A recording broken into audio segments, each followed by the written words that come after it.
know what that's about, but hello, entrepreneurs. Joe DeChara, an entrepreneur that happens to have a CPA license, about to interview another entrepreneur that happens to be an attorney. But before we get into that, if you're watching live, please give us a hashtag live. If you're watching the replay, you're not going to be able to ask us live questions, obviously. But if you do have questions for either one of us, uh, we will definitely. I'll pass it on to Steve. And the great thing about technology and Facebook is you can't hide.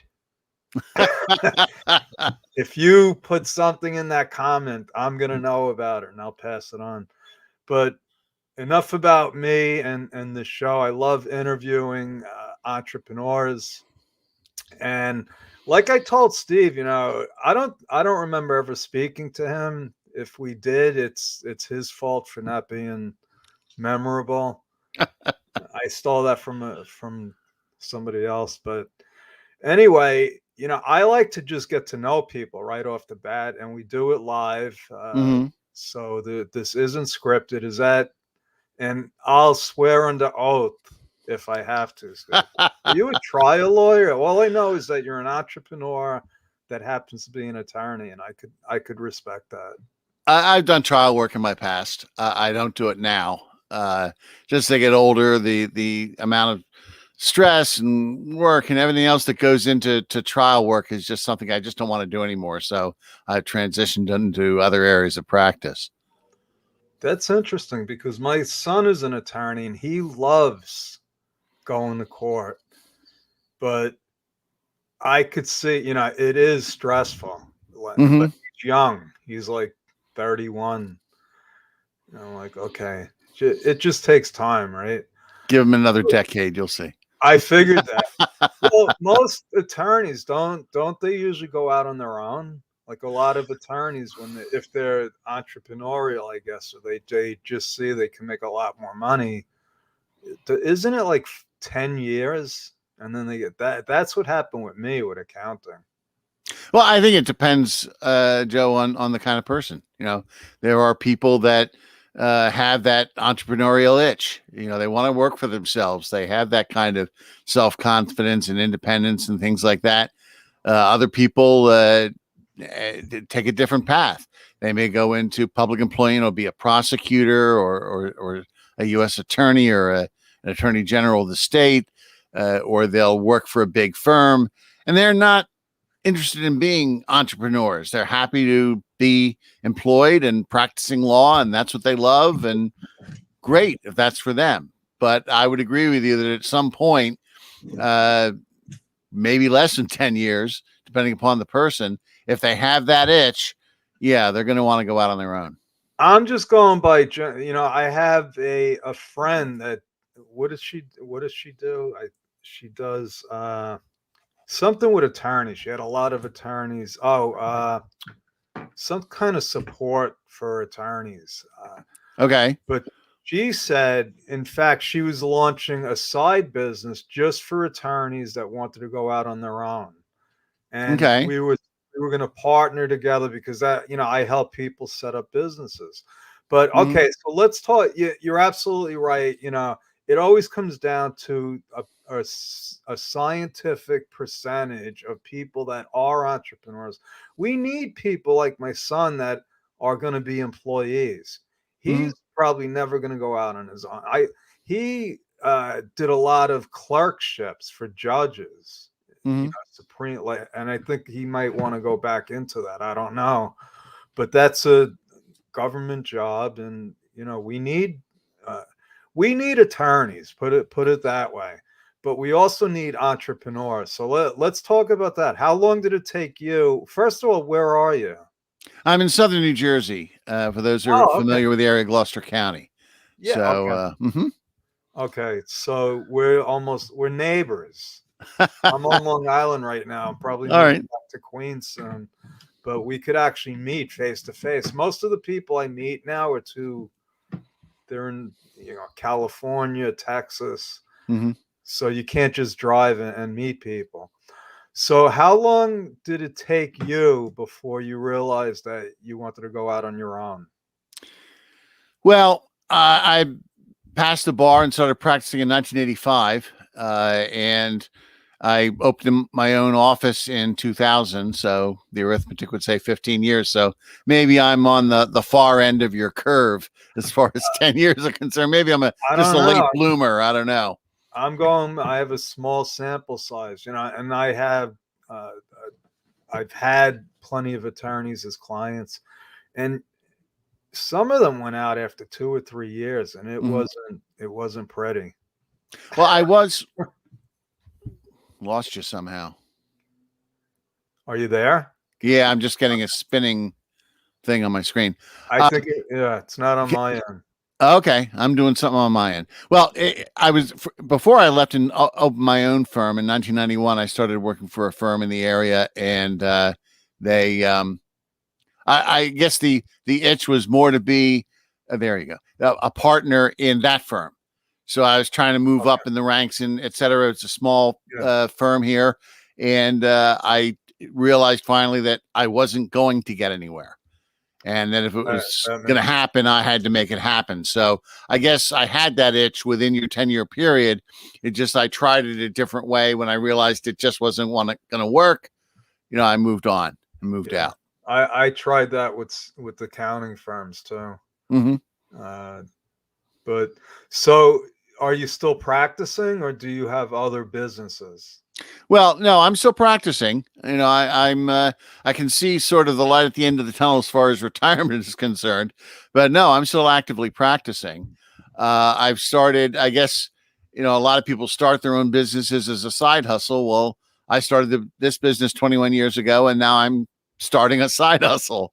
So I'm an entrepreneur with a business, starting a side hustle, in just helping other solo attorneys to get to realize and understand and learn what I did over the past 21 years. And instead of taking them that long, sort of push them along a little bit more. They learn from what I learned, walk in my footsteps, and develop, start thinking about their firms as a business.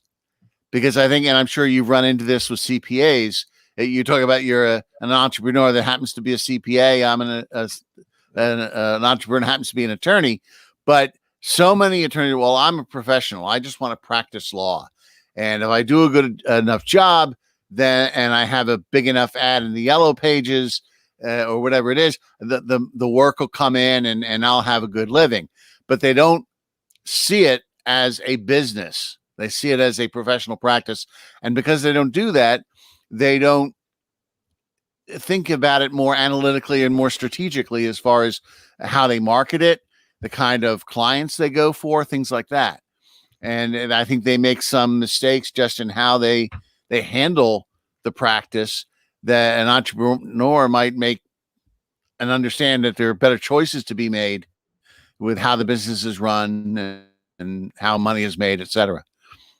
Okay, so hold on a second. So you made a couple of good points there that I want to point out. The first thing is having a coach.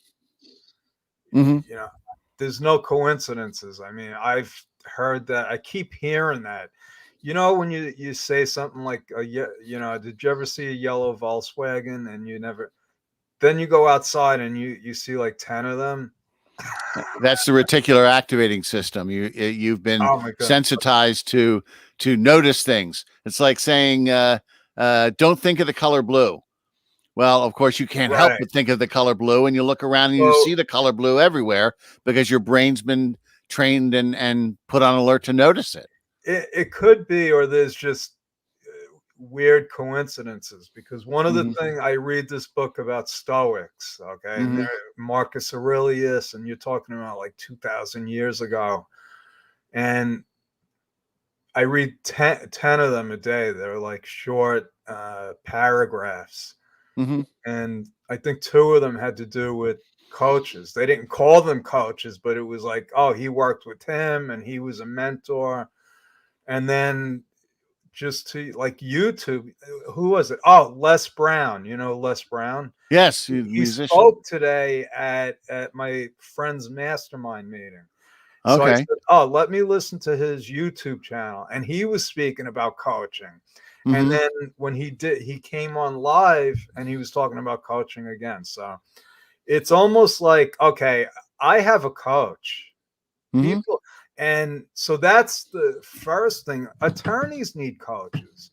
You know what? Absolutely. Heart surgeons need coaches because we're stuck in what we're doing, right? Mm-hmm. You can't see it. And the other thing you talked about was what we call the E myth. You know, Michael Garber. Yes. Okay. He wrote the E-Myth and then partnered with different professionals to rewrite and release the book more vertically, and partnered with a couple of attorneys and wrote the E-Myth Attorney, an excellent book. He did do one for attorneys, right? I think Mm-hmm. one for a dentist, and Mm-hmm. one of my mentors, she's actually on my team. She worked for him for 3 years. So Okay. but the E myth is, okay, I'm an attorney and I'm going to open up my own practice, Mm-hmm. or I know how to cook, I'm going to open up a restaurant. No. It's what you said. They don't look at it as a business, and that's Mm-hmm. what happened. And those are the people that we teach. We take on the same, so it's needed. It's Mm-hmm. definitely needed. Because think of it, do you want an attorney that's great at what he's doing, but he's like sidetracked because he doesn't know how to bill and he's got Yeah. money problems? And you leave money on the table because you underbill or you want to be competitive, so you So want to be, and it becomes a race to the bottom. And how I so think that a lot of attorneys are starting to realize that it isn't worth it. Oh, you want it for less? Okay, somebody else will do it for less, but I won't, you know. so I read a book and it changed my thinking in the accounting world. It's called The Science of Getting Rich. Uh, Okay. it was a book that started the Secret. That's what she read, the same book, and did produce The Secret. Mm-hmm. Uh, and I think if the attorneys looked at it, well, a lot of attorneys work with each other, but Mm-hmm. it's not what you're saying is you can't make it into a commodity, right? They're underbidding each other for like, Well, that's what happens is the way the attorneys try to market, and if they go on price, you are a commodity. If somebody's just Googling, like one of my practice areas is bankruptcy attorney. Well, if somebody's just Googling bankruptcy attorney near me, then they're going to get a list of attorneys and they're going to start calling, and they don't see that any one attorney as being the one for them. They just go through and start calling attorneys and start getting price quotes, as opposed to, well, the way I market is I don't want the person that's just going down through the Google list. I want someone that comes to my website with a question. A lot of times people with legal problems start with having questions and they start Googling around trying to get the answers. Well, I want them to find me. And if you're a and they real get enough answers to their questions, and you're building authority with that prospect, and who do you think they're going to call when they're ready to hire one? They're going to call you because you've established yourself as the expert, as the guy or the gal to go to, and you stop being a commodity, and you start being able to charge a fee that will build your business and give you a good life. So you just explained what a friend of mine's been teaching us. He's got a marketing mastermind, and Mm-hmm. you're right, spot on. Because yeah, those are the quality clients. You get somebody that, and then they'll jump they'll jump ship as soon as somebody else comes in that's cheaper. Mm-hmm. But these are fundamental business question. What problem are you solving? It's not just the price. It's like, are you going to fix the problem? Yes. And that's what you want to talk to them about, because now you got them as a client if you Mm-hmm. want them. So now, getting back, I like to keep these like 20 minutes or less, because that people don't have an attention span, and we covered a lot of stuff. But now getting into the nitty gritty, because I know that any business needs systems. You know, Hmm. we go by the franchise system, the McDonald's system. It And talks about that in the ebook, in the yeah, email. yeah, Michael Gerber talks about exactly. I mean, Ray Kroc. Hmm. I bring up McDonald's because that was my first job, and I thought it was hilarious that they paid me to watch these videos, how to do fries, how to flip a hamburger. That's right. I thought it was great. I'm like, I'm getting paid for this. Now I know why. Because I actually knew how to flip hamburgers because of that stupid video. And that's what Michael Gerber teaches, right? You Hmm. gotta have these systems. Yeah, and there's a lot of stuff that attorneys can systematize, correct? Yes, you need to remove yourself from the business. In other words, if you go into work and this practice can't exist without you, if you get sick, if you're on vacation, everything comes to you. You don't have a business; you have a job, and you're working in that job. And by having these systems, and by being able to say and offloading a lot of the work that you're doing that you really shouldn't be doing as a professional. You can, as a CPA, you don't need to be talking to the client and stepping them through all the documents you need them to get together to prepare their tax return. Or if you're an estate planning attorney, to prepare their estate plan, you have a paralegal do that. And then at a much lower rate, at cost. And then you're spending time in your practice actually preparing the documents or reviewing them after a paralegal prepares them. Okay. And I'm going off on, No, but no. I first of all, I'm an expert at interrupting people. Me and my team members are, that's what I do. I'm trying to get better at it, but only in the podcast because you made some very, very important statements that I have to, because it'll go right over people's heads. Mhm. Uh, but you talked about saving time. Yes. It'll reduce your cost, right? Mhm. So and this kills me, and I think you can relate to this. I used to ask people how much time they spent on bookkeeping and how much money they were like, they thought it didn't cost them anything. They were like, Mhm. I don't pay anything. I do it. Right. Okay, so your hourly rate is zero. Think about that. Right. So your time is your expense, right? If you could Mhm. reduce your time, that's a concept I've been trying to teach people. It's not easy Well, because the you got to cost change isn't your dollars, it's in lost productivity. You could be doing so much higher level work. You could be working on perfecting your marketing, on perfecting your message, and doing these things that will bring in better clients, that'll bring in more money. And give instead of us, working on that, you're writing checks to pay the bills. yeah, okay, I could go on forever. Give us some practical, no, just things that drive me crazy. I went into a client, she was handwriting over 200 envelopes Mhm. or invoices. I was like, okay, we got a lot of work to do, but it's almost like they're trained, they're used to it. You got to Mhm. take them out of their comfort zone. I think that's the hard part. They got to change their thinking. As Mhm. far as because then they can become control freaks, right? Oh yeah. It's going to be hard. Attorneys are control freaks. That's the problem. Well, I understand that, so, but I don't know if accountants are control freaks or we're just anal. But yeah, we want to be stuck in the thick of thin things. That's what Stephen Covey called it, right? But Yes.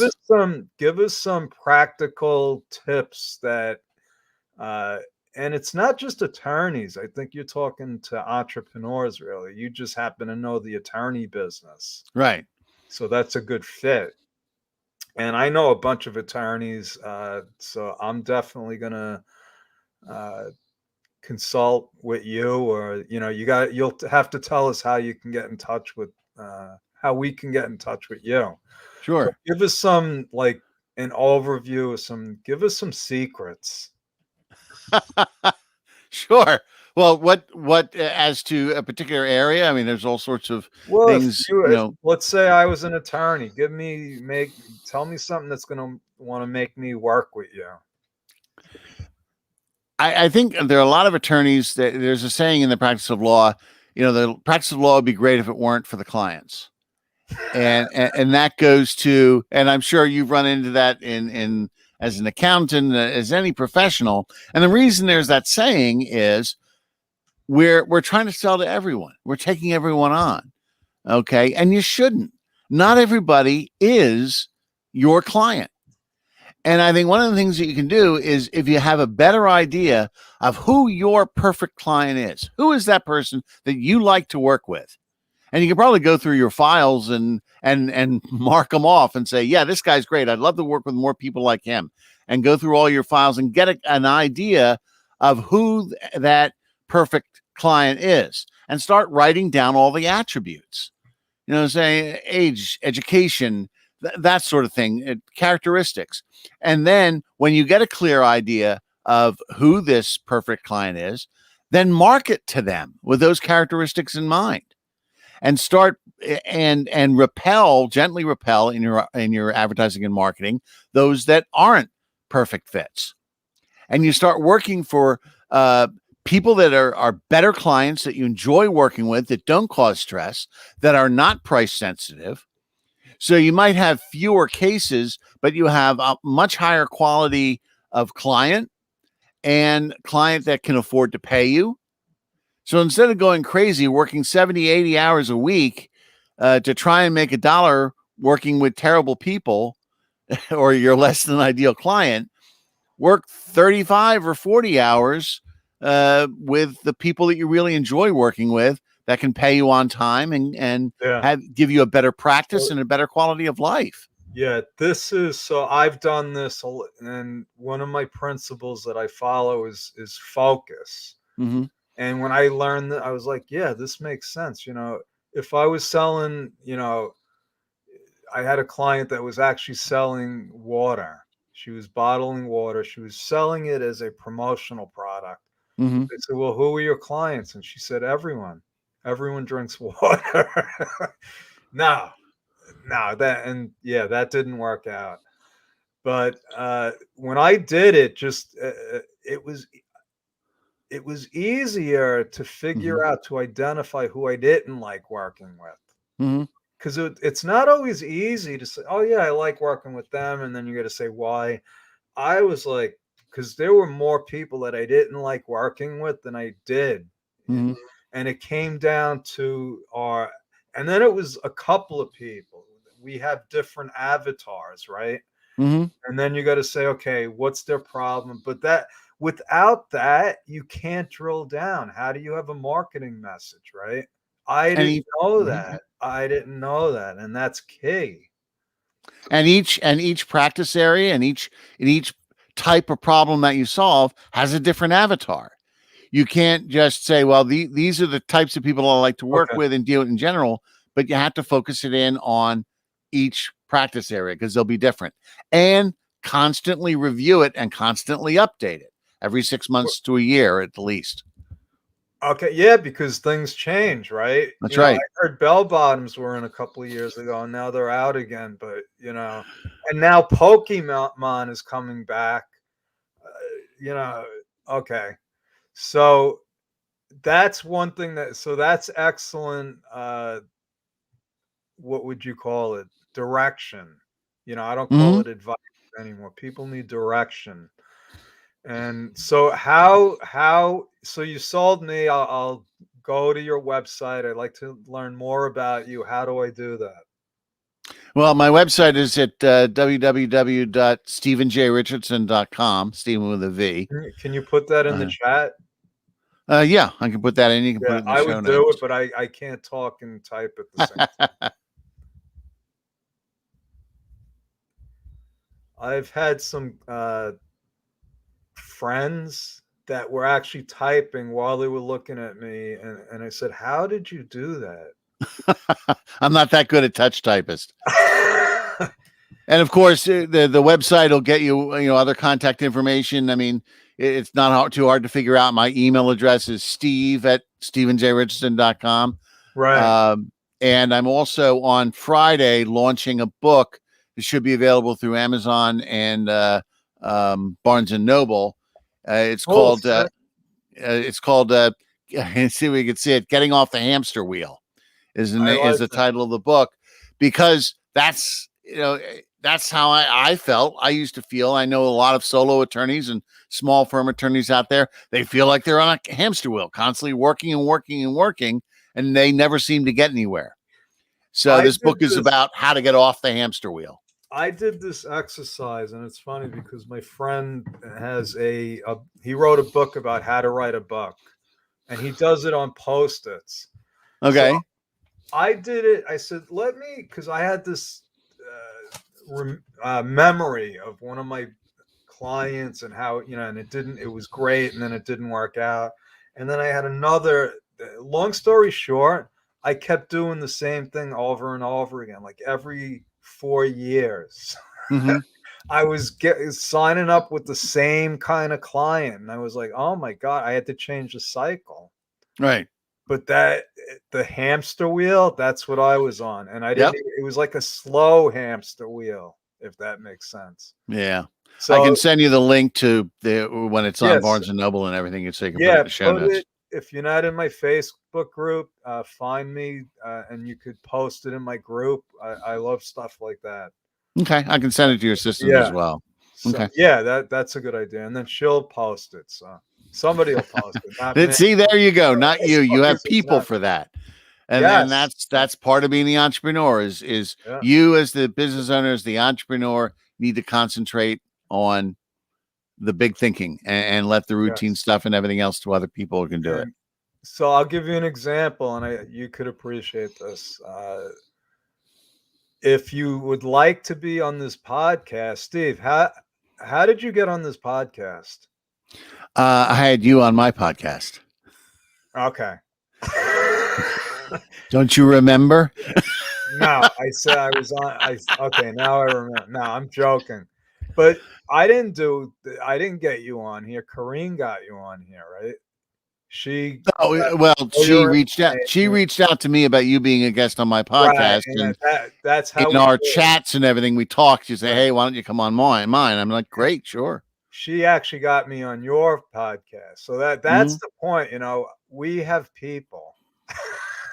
So if you want to be on this podcast, just contact Corrine at bedrockbusinessbuilders.com, and she will take care of it. I guarantee you. Steve, thank you so much. We'll have you back again for some more great information on how to win at business. And I am Joe DiChiara, an entrepreneur with the CPA license, and this is Steve Richardson, an entrepreneur with the law license. And I highly recommend contacting him. Not just if you're an attorney. I would say, would you work with an entrepreneur? Well, I would work mainly with professionals or anybody that would benefit from what's called information-based direct marketing, where you're marketing and doing a website and providing information.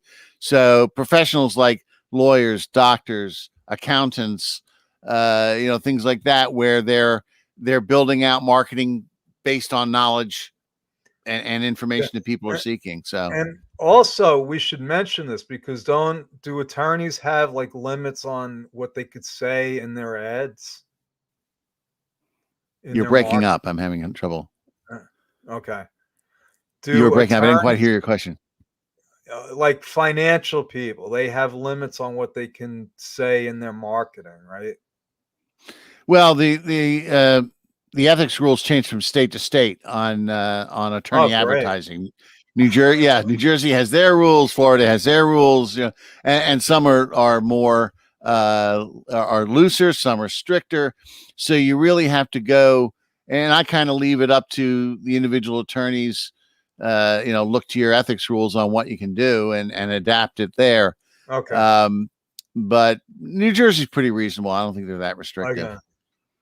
So anyway, thank you so much, Steve, for the bonus question. And I will, let's stay in contact. Let me know when that book is launched. Absolutely. I'll send you the link. Thanks a lot. Thank you, everyone. God bless. Thank you for watching. And like I said, if you have a question, if you want to reach out to me or Steve, just put it in the chat. Thank you. Later.